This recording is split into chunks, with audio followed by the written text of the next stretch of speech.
I never thought a 3-foot strip of land would cost someone their freedom, but that's exactly what happened when Brenda Hutchins decided she knew better than a century-old property survey.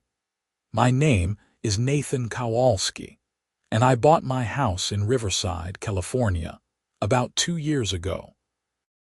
It was a modest ranch-style home in the Meadowbrook Commons development, one of those planned communities that looked great on paper, but came with an HOA that could make your life hell if you crossed the wrong person. I worked as a software engineer from home, which meant I spent a lot of time in my backyard, enjoying the peace and quiet under the oak trees that lined my property. The trouble started on a Tuesday morning in March. I was drinking coffee on my back deck when I noticed Brenda Hutchins standing at the edge of my yard with a measuring tape and a handful of wooden stakes. She was the HOA president, a woman in her mid-50s with severely highlighted blonde hair that she kept in a tight bob, and the kind of power suits that screamed middle management. She'd been running the Meadowbrook Commons HOA for 5 years, and in that time, she'd made herself the neighborhood's self-appointed guardian of property values and proper conduct. I walked down the deck steps and across my lawn. "Morning, Brenda. What are you doing?" She looked up from her measuring tape with that particular expression she reserved for what she considered lesser homeowners. "Nathan, I'm correcting an error that's been bothering me for months. Your fence is encroaching on the common area green space." I frowned. "What are you talking about?" "My fence has been here since before I bought the house. It's been in the same spot for at least 15 years. Well, it's wrong." She hammered one of her stakes into the ground about 3 feet inside what I knew to be my property line. "The common area extends to here. You'll need to move your fence back by spring." I felt my jaw tighten. "Brenda, I have the property survey from when I bought the house. The fence is exactly where it should be. That's my land you're standing on." She waved a dismissive hand. "I don't care what some old survey says. I measured it myself using the HOA master plan, and this is the correct boundary. You have 30 days to comply or you'll face fines." I took a deep breath, trying to keep my temper in check. "Show me this master plan." "I don't have to show you anything. I'm the HOA president, and I know these property lines better than anyone. Now, if you'll excuse me, I have other properties to inspect." She hammered in 2 more stakes, creating a line that cut 3 feet into my backyard, then walked away with her measuring tape trailing behind her. I stood there staring at those stakes, anger building in my chest. 3 feet might not sound like much, but it represented a significant portion of my yard.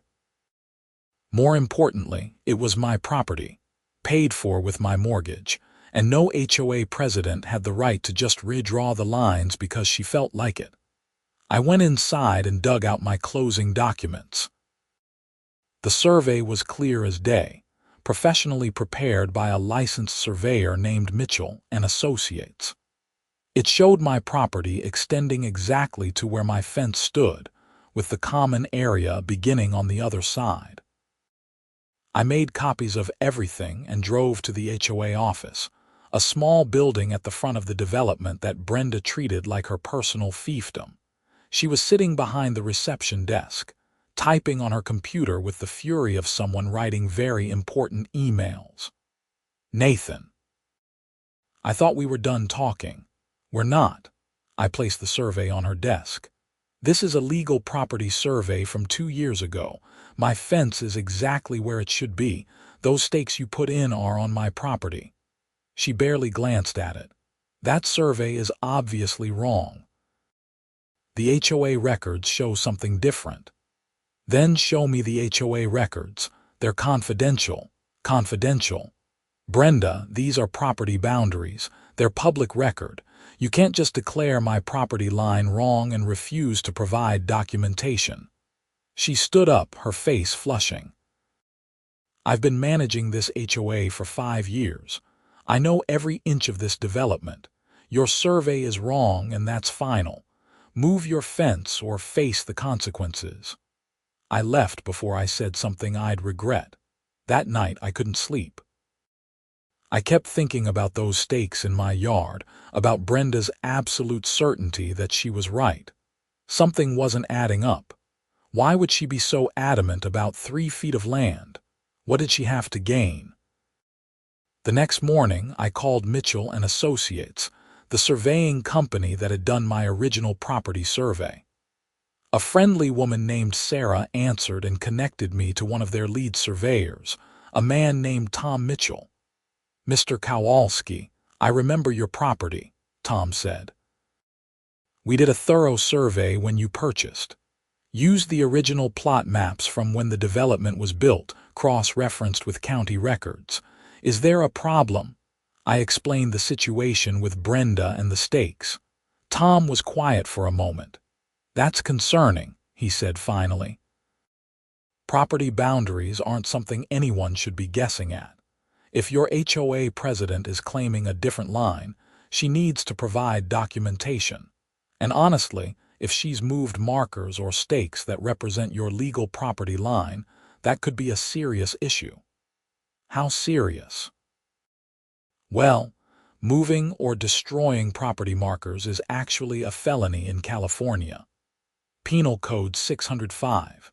It's taken very seriously because property boundaries are fundamental to property rights.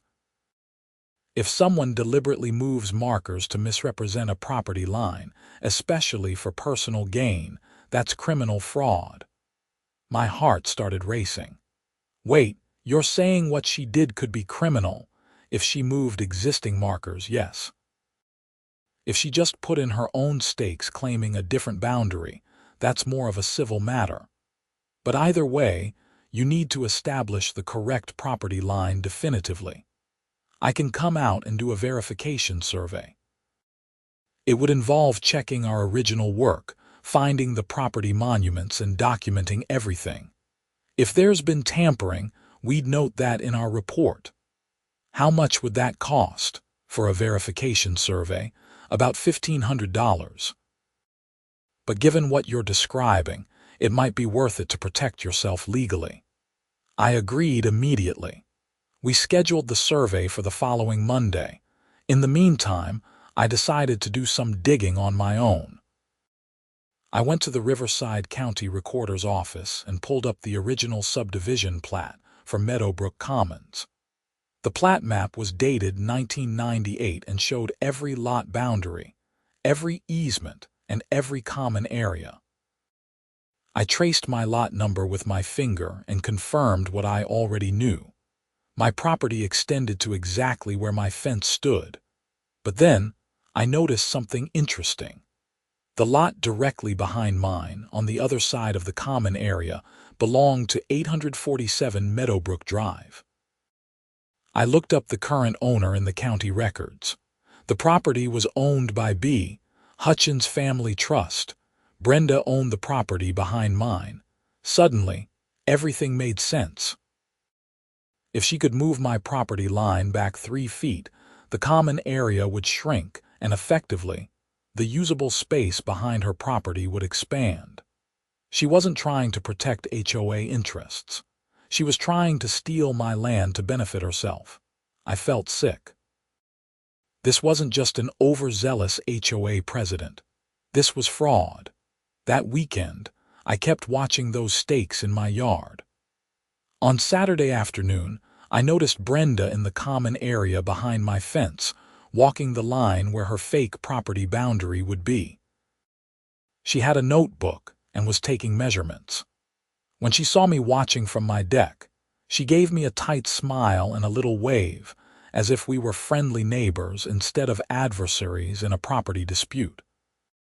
On Sunday, I went to talk to my next-door neighbor, an older man named Frank who'd lived in Meadowbrook Commons since the development opened. He was in his garage, tinkering with a vintage Mustang.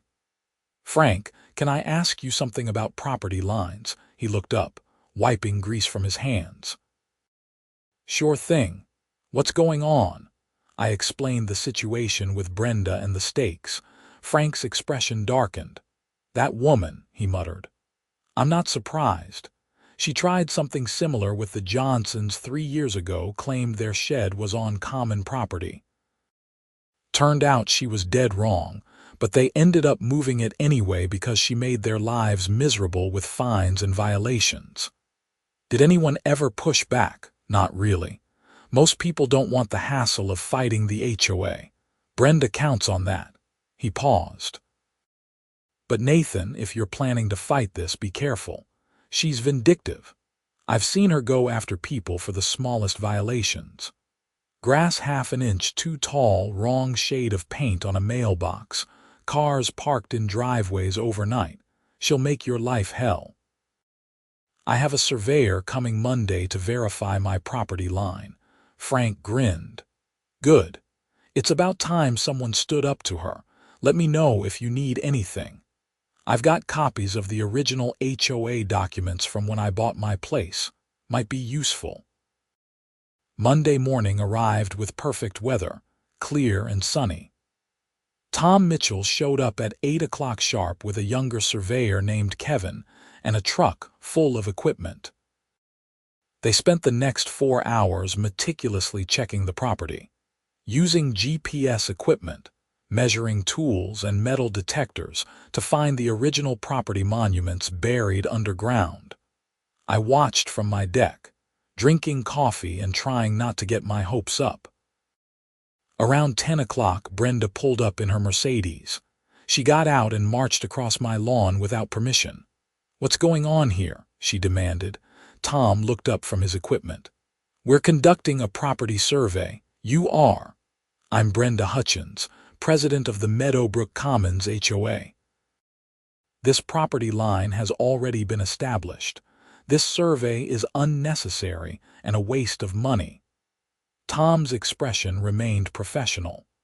"Madam, property surveys are conducted by licensed professionals using legal standards.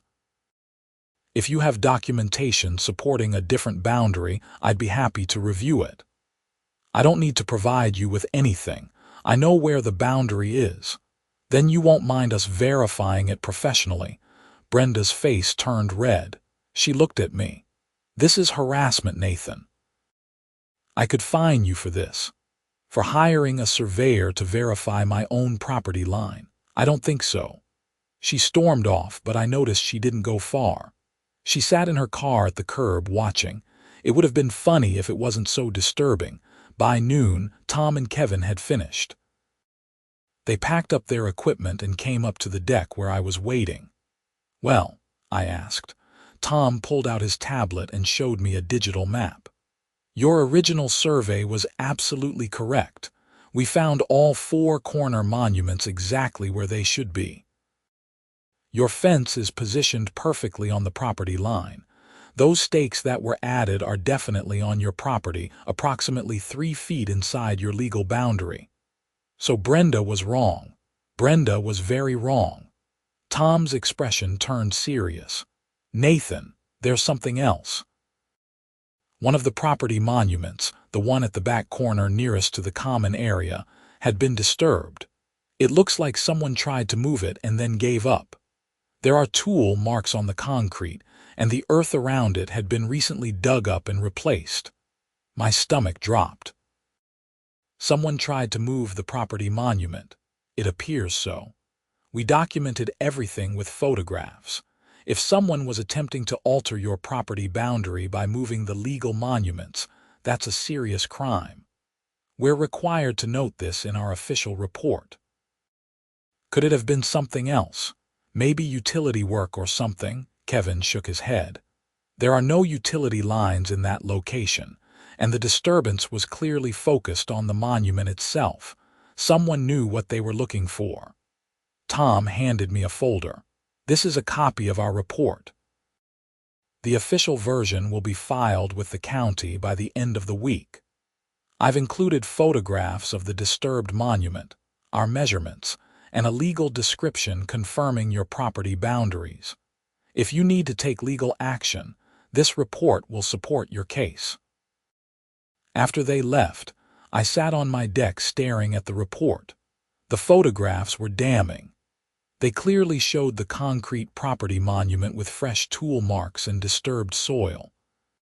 Someone had tried to pry it up or move it, presumably to relocate it 3 feet further into my property to match Brenda's fake boundary line. I called my real estate attorney, a woman named Patricia Chen who'd handled my closing.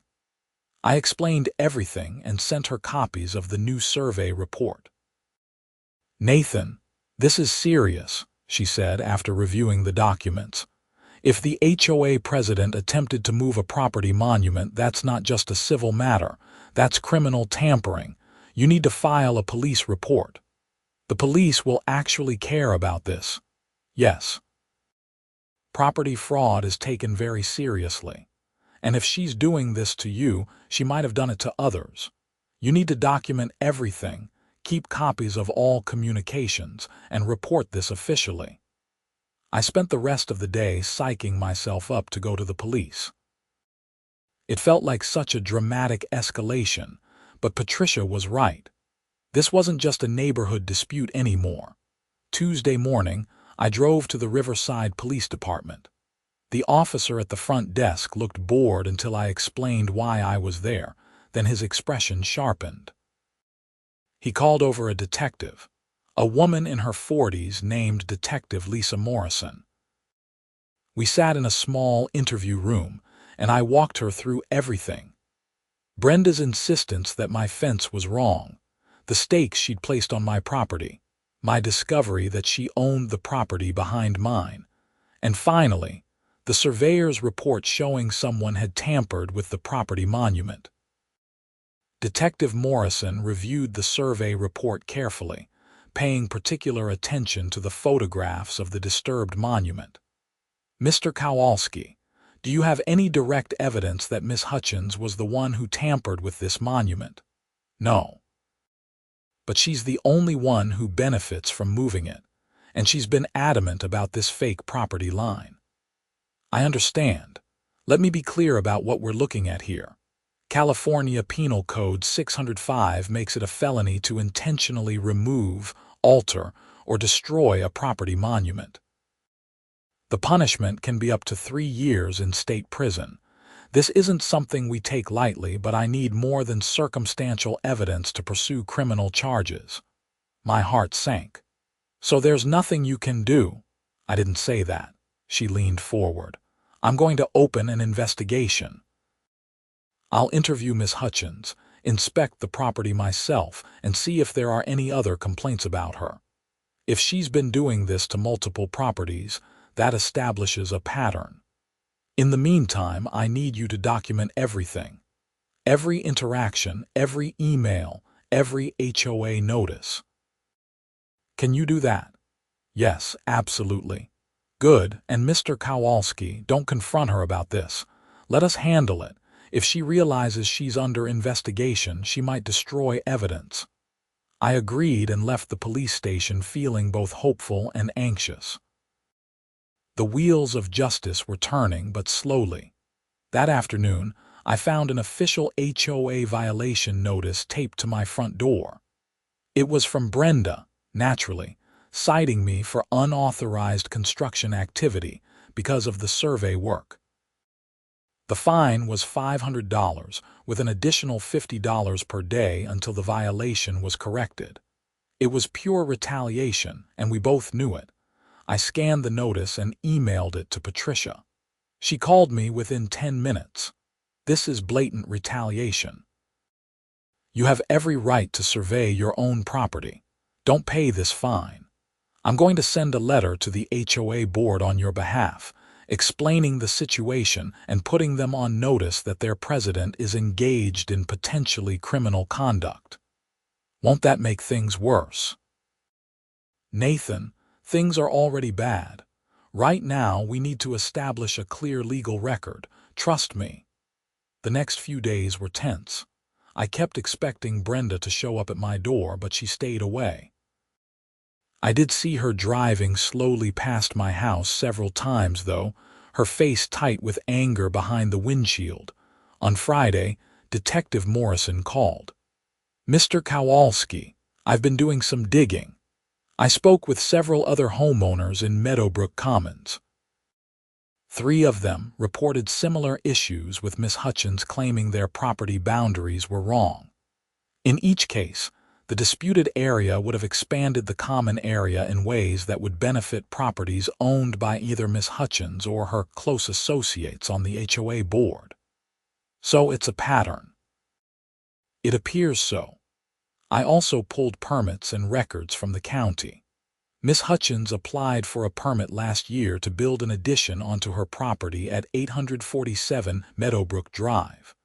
The permit was denied because the proposed addition would have violated setback requirements from the common area. But if the common area boundary moved, as she's claiming with your property, her addition would suddenly be compliant. Everything clicked into place. She's trying to redraw property lines to make her illegal addition legal. That's my working theory. I'm going to bring her in for an interview. I wanted to give you a heads up because things might get uncomfortable in your neighborhood. I appreciate that, Detective. That weekend, I finally started to relax a bit. I spent Saturday working in my yard, pointedly ignoring Brenda's illegal stakes. I even mowed right over them, letting the mower wheels knock them askew. It was petty, but it felt good. On Sunday afternoon, Frank came over with a 6-pack of beer. We sat on my deck, and he filled me in on the neighborhood gossip. Word's gotten around about what's happening, he said. A lot of people are quietly rooting for you. Brenda's made enemies. Did you know she fined the Martinses $3,000 last year because they painted their front door without HOA approval? It was the same color, just a fresh coat of paint, but she claimed the sheen was wrong. That's insane. That's Brenda. She treats this HOA like her personal kingdom. Half the board is too afraid of her to push back, and the other half benefits from her schemes. What do you mean? Frank took a long drink of his beer. The vice president, Gary Palmer. He owns 4 rental properties in the development. Brenda looks the other way on his violations while hammering everyone else. The treasurer, Susan Reynolds. Brenda helped her get a variance to put in a pool that technically violated lot coverage rules. They're all in bed together, protecting each other and profiting from it. I felt sick. This is worse than I thought, way worse. But Nathan, you might be the one to finally bring her down. Monday morning, Detective Morrison called again. Mr. Kowalski, can you come down to the station? I have some updates and I'd like to discuss them in person. I drove down immediately, my heart pounding. Detective Morrison met me in the same interview room as before, but this time she had a thick file folder with her. I interviewed Miss Hutchins on Friday, she said. She denied any wrongdoing, claimed she was simply trying to correct property line errors for the good of the HOA. But here's where it gets interesting. I also got a warrant to examine her personal records, including her computer and files at the HOA office. And we found emails between her and a contractor discussing the addition to her property. In one email from 6 months ago, she explicitly stated that she was working on resolving a boundary issue that would allow the addition to proceed. In another email, she mentioned hiring someone to do survey work, but there's no record of any licensed surveyor working on her property. My eyes widened. She hired someone to move the property marker. That's what it looks like. We're tracking down the contractor now, but there's more. We found a draft of a revised plat map on her computer, showing altered property lines for several properties in the development, including yours. All of the changes would have benefited properties she or her associates own. So it's not just me. No. It's a systematic scheme to defraud multiple homeowners of their property rights. We're building a case for criminal fraud, forgery, and tampering with property monuments. The DA is reviewing everything now. I sat back in my chair, stunned. What happens next? We continue investigating. We're interviewing the other HOA board members, pulling financial records and tracking down anyone who might have helped her. If the DA decides there's enough evidence, Miss Hutchins will be arrested and charged. This could take a few weeks, though. These cases require careful documentation. I left the police station feeling vindicated but also exhausted. This had become so much bigger than I'd ever imagined. Over the next 3 weeks, life in Meadowbrook Commons became surreal. Rumors flew about the investigation. Some people avoided me, as if I was contagious. Others stopped me on the street to thank me or share their own horror stories about the HOA. Brenda continued acting as if nothing was wrong. She held regular board meetings, sent out violation notices, and drove around the neighborhood with her clipboard, looking for infractions. But I noticed she stayed away from my property. Patricia sent a formal letter to the HOA board demanding they rescind the bogus fine and cease any harassment of me regarding my property line. The board scheduled a special meeting to discuss the matter, and Patricia advised me to attend. The meeting was held on a Thursday evening in the HOA office. About 30 homeowners showed up, far more than the usual 5 or 6 who bothered with these meetings. The tension in the room was palpable. Brenda sat at the head table with Gary Palmer and Susan Reynolds flanking her. She called the meeting to order with her usual authoritative tone. "We have several items on the agenda tonight, but first I want to address some rumors that have been circulating. There has been some question about property boundaries in the development. I want to assure everyone that the HOA board has always acted in the best interests of all homeowners." A woman I didn't recognize raised her hand. "Is it true you moved Nathan Kowalski's property markers?" Brenda's smile tightened. "There has been a dispute about Mr. Kowalski's fence placement. The HOA has the right and responsibility to ensure all improvements comply with the original plat map. But his survey says the fence is correct," the woman persisted. "I've reviewed the matter thoroughly and I stand by my assessment." Patricia stood up. She dressed in a sharp navy suit and carried a briefcase.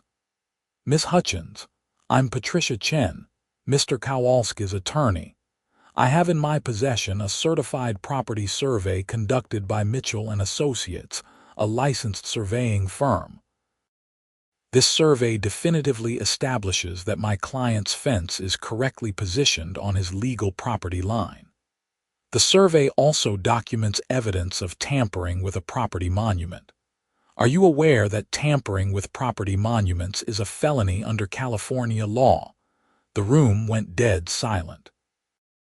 Brenda's face turned white, then red. "I don't have to answer questions from you. This is an HOA meeting. You don't have to answer me, but you will have to answer the Riverside Police Department. I've been informed that you're currently under investigation for property fraud and criminal tampering." Gasps echoed around the room. Gary Palmer looked like he wanted to sink through his chair. Susan Reynolds was typing frantically on her phone. Brenda stood up, her chair scraping loudly. "This meeting is over." "The meeting isn't over until the homeowners say it's over," Frank called out from the back. "I move that we hold a vote of no confidence in the current HOA board leadership." Several people seconded the motion. Brenda tried to shut it down, citing procedural rules, but the homeowners were having none of it. They voted overwhelmingly to suspend Brenda's authority pending the outcome of the police investigation. Gary and Susan tried to abstain but were shouted down. Brenda grabbed her purse and stormed out, but not before hissing at me, "You're going to regret this." Patricia just smiled. "Is that a threat, Miss Hutchins? Because we have witnesses." The following week, I finally started to feel like my life was returning to normal. The HOA appointed an interim president, a reasonable retired teacher named Dorothy, who immediately rescinded all of Brenda's recent violations, including the bogus fine against me. Dorothy also hired an independent auditor to review the HOA's financial records, concerned that Brenda's corruption might extend beyond property fraud. Detective Morrison called on a Wednesday afternoon. "Nathan, I wanted to let you know that we've made significant progress. We found the contractor Brenda hired. He's agreed to testify that she paid him cash to move your property monument. He didn't realize it was illegal at the time, thought it was just some HOA boundary dispute. When we showed him the felony statute, he cooperated immediately. So you have a witness." "We have a witness, physical evidence, documentary evidence, and a clear motive. The DA is filing charges tomorrow. Miss Hutchins will be arrested and arraigned." "What are the charges?" "1 count of felony tampering with property monuments under Penal Code 605, 3 counts of attempted fraud, and 1 count of conspiracy. If convicted on all counts, she's looking at substantial prison time." I should have felt triumphant, but mostly I just felt tired. "Thank you, Detective, for taking this seriously. Thank you for reporting it. A lot of people wouldn't have bothered." The next day, Thursday morning, I was working at my computer when I heard sirens. I looked out my window to see 2 police cars pull up in front of Brenda's house. Detective Morrison and 2 uniformed officers got out and walked to the front door. I watched from my window as Brenda was led out in handcuffs. 5 minutes later, she was wearing yoga pants and a sweatshirt, her hair uncombed, looking nothing like the polished HOA president who'd terrorized the neighborhood. She saw me watching and shot me a look of pure hatred before the officers put her in the back of the patrol car. The news spread through Meadowbrook Commons within hours.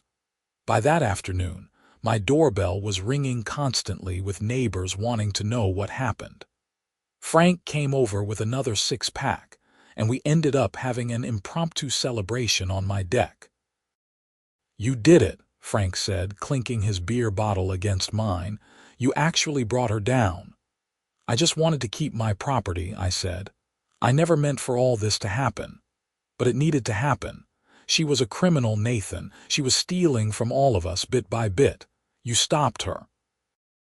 The auditor's report came out 2 weeks later and revealed even more corruption. Brenda had been embezzling HOA funds for years, using fake vendors and inflated invoices to funnel money into her personal accounts. The total came to over $200,000. The new HOA board immediately filed a civil lawsuit to recover the funds. Brenda's trial was scheduled for August. Her lawyer tried to negotiate a plea deal, but the DA wasn't interested.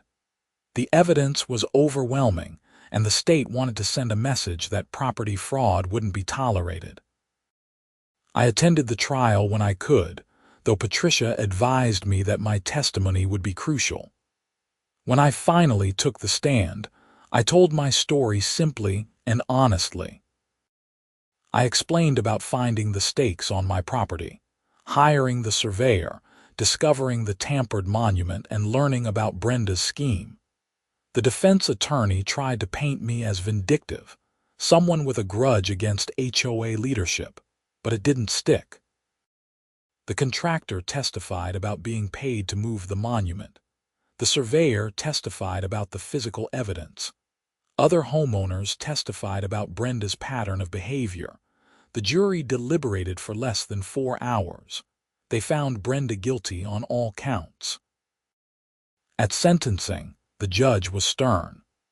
"Miss Hutchins, you held a position of trust in your community.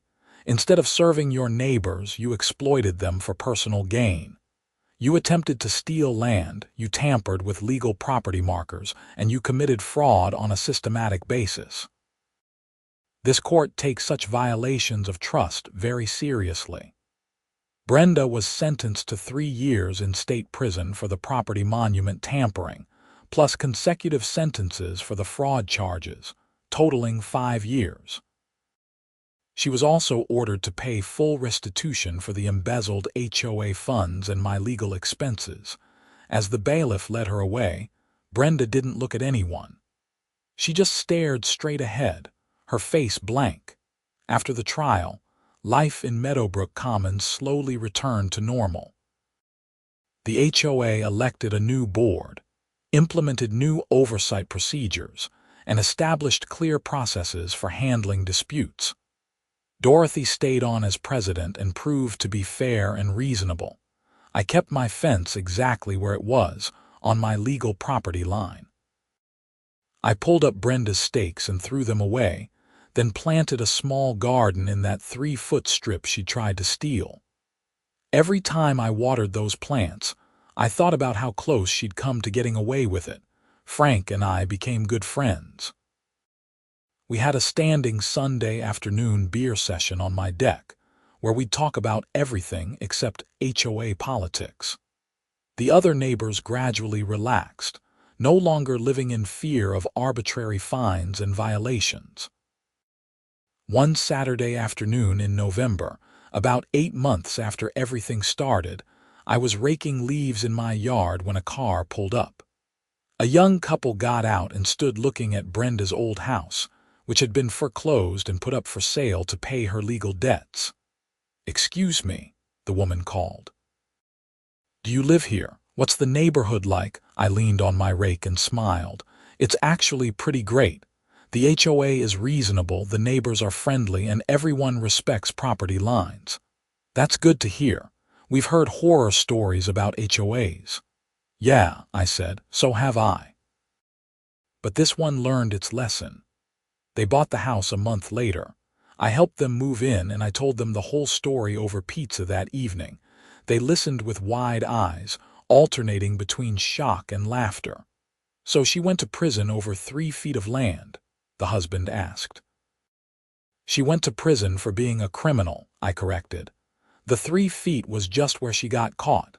Life moved on. The seasons changed.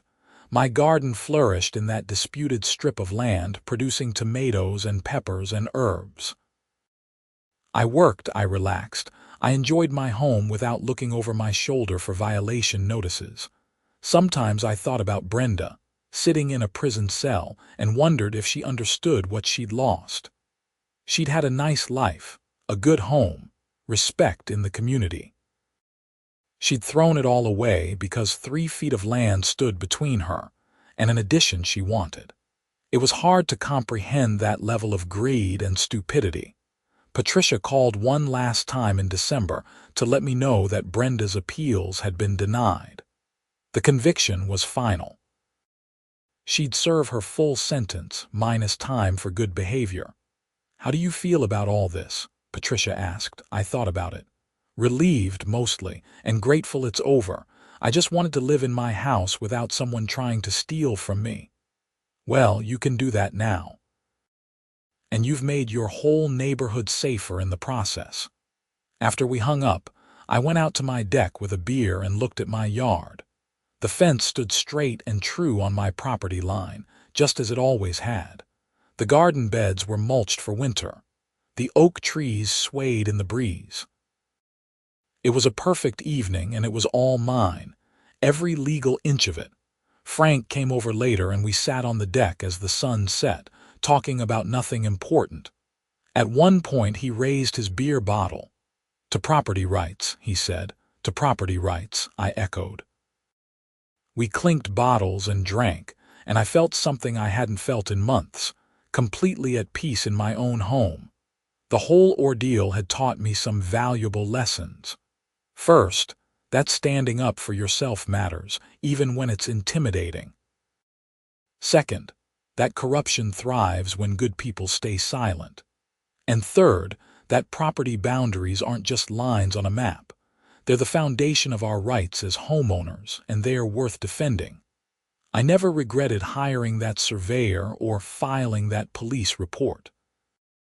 I never regretted the legal fees or the stress or the confrontation.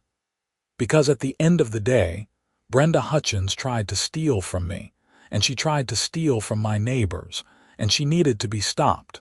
The fact that she went to prison wasn't my fault. It was the consequence of her own criminal choices. I just refused to be her victim. As winter settled over Riverside, I found myself thinking about the next spring. I'd expand the garden, maybe add some raised beds. I'd invite the neighbors over for a barbecue. I'd enjoy my property, all of it, without fear or harassment. The Meadowbrook Commons HOA still existed, of course.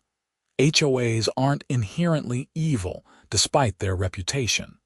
They serve a legitimate purpose in maintaining property values and community standards. But now, our HOA was run by honest people who understood they were servants of the community, not rulers of it. Dorothy instituted regular town halls where homeowners could voice concerns. The board published detailed financial reports every quarter. Violation notices required photographic evidence and followed clear procedures with an appeals process. It was what an HOA should have been all along. I even joined the Architectural Review Committee, helping evaluate requests for home improvements. It was satisfying to be part of a functional system, one that protected homeowners rather than exploited them. On Christmas Eve, snow fell in Riverside for the first time in decades. It was a light dusting, barely enough to cover the grass, but it felt magical. I stood in my backyard, right on that 3-foot strip that had caused so much trouble, and looked up at the falling snow. My phone buzzed. It was a text from Frank. "Look at your backyard." I looked and saw him standing in his own yard, grinning.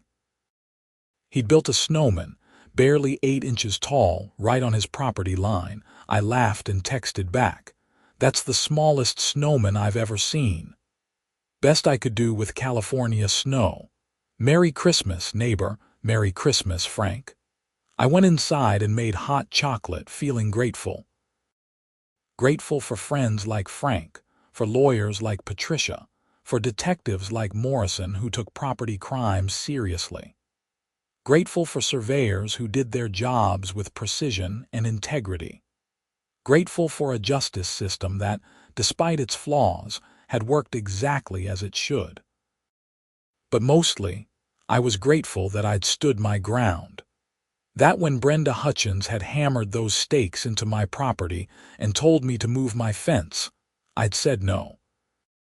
That I'd insisted on proof, demanded accountability, and refused to let someone steal from me just because she had a title and authority. The stakes were gone now, buried in a landfill somewhere. The surveyor's report was filed with the county, a permanent record of the truth. Brenda was in prison, paying for her crimes.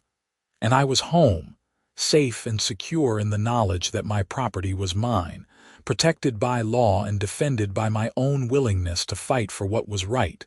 3 feet of land. Such a small thing, really. But it had been worth every minute of struggle, every dollar of legal fees, every moment of stress and confrontation. Because it wasn't really about the land. It was about the principle that no one, not even an HOA president, could just take what was yours because they wanted it and thought they could get away with it. As I sipped my hot chocolate and watched the snow fall outside my window, I thought about all the people who'd live in Meadowbrook Commons in the years to come. They'd never know about Brenda Hutchins and her schemes. They'd just enjoy their homes, confident that their property boundaries were accurate and their HOA was honest. That was my legacy from this whole mess. Not just protecting my own 3 feet of land, but protecting everyone's property rights. Making sure the next person who bought a home here wouldn't face what I'd faced. It was a good legacy to have. The new year came and went. Winter turned to spring. I planted my garden, expanding it to include flowers along with vegetables. The tomato plants grew tall and strong in that disputed strip, their roots going deep into soil that was legally, definitively, unquestionably mine. One afternoon in April, I got a letter from the California Department of Corrections. It was from Brenda. I almost threw it away without reading it, but curiosity got the better of me. The letter was short. She didn't apologize. She didn't admit wrongdoing. She just said that she'd had a lot of time to think about her choices and their consequences. She said she hoped I was happy with my property and my victory. There was a bitter tone to it, an edge of resentment even in her careful words. I read it once, then put it through the shredder. I didn't need her apology or her resentment. I didn't need anything from her. That chapter of my life was closed. Frank came over that evening and I told him about the letter. "What'd she say?" he asked. "Nothing worth remembering," I replied. We sat on the deck with our beers, watching the sun set over the neighborhood. It was peaceful and quiet, the kind of evening that made you remember why you bought a house in the first place. "You know what I think about sometimes," Frank said.